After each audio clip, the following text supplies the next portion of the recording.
Bonjour, l'objectif aujourd'hui c'est de mettre tout ça là-dedans.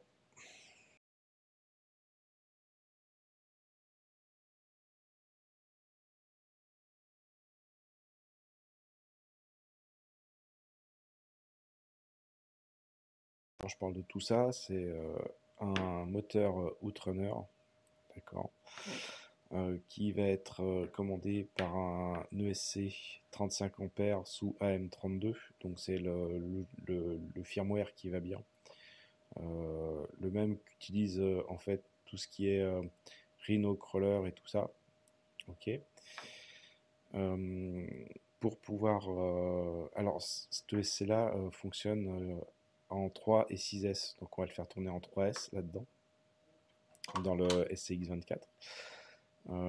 Vu qu'il marche en 3S, on va quand même mettre un bec pour alimenter notre récepteur qui lui-même va alimenter le cerveau qui est juste là. Ok, si on avait un cerveau HV, on pourrait se passer du bec, mais en l'occurrence, non. Je n'ai pas trouvé de petit cerveau comme ça en HV, donc on va garder celui-ci. Il faut que ça tourne sous 6 volts. Ça tombe bien, c'est ce que fait le bec qui est là, et, ça devrait bien se passer.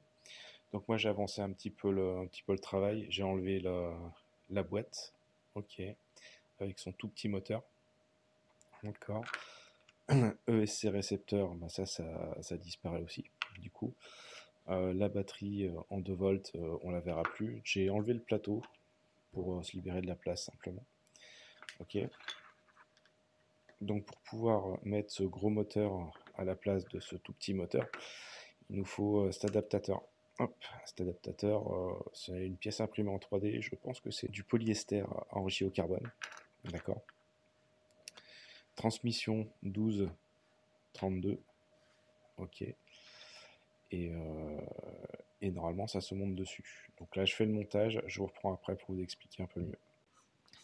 Allez, c'est enfin installé. Alors ça s'est pas fait dans la douceur. Il a fallu gratter un petit peu de partout pour que ça rentre. D'accord. Il va falloir que je revoie toute ma stratégie de fixation de mon amorto là. Parce que à force de gratter ça finit par casser. Maintenant c'est là, c'est en place. Ouais, il a fallu couper un petit bout de plastique par-ci par-là. Parce qu'avec la surépaisseur de l'adaptateur, ça se passe pas très bien. Voilà. J'ai fait mon câblage, j'ai plus qu'à fixer mes éléments. Petite 3S pour mettre dedans. Et puis on regarde ça, on fait les essais. Voilà, j'ai la plante électronique, tout est sous tension avec la radio. Voilà. Et la question, est-ce que ça marche? Bah ouais, regardez.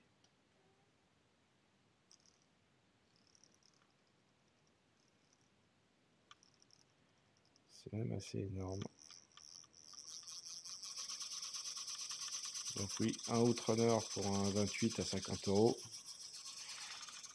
Aucun problème. Voilà, il ne reste plus qu'à faire une petite rallonge pour les LED, un petit plateau pour la batterie et c'est terminé. Voilà, j'espère que ça va vous inspirer pour ceux qui avaient envie de franchir le pas et puis que ça vous aura plu. Voilà, à bientôt.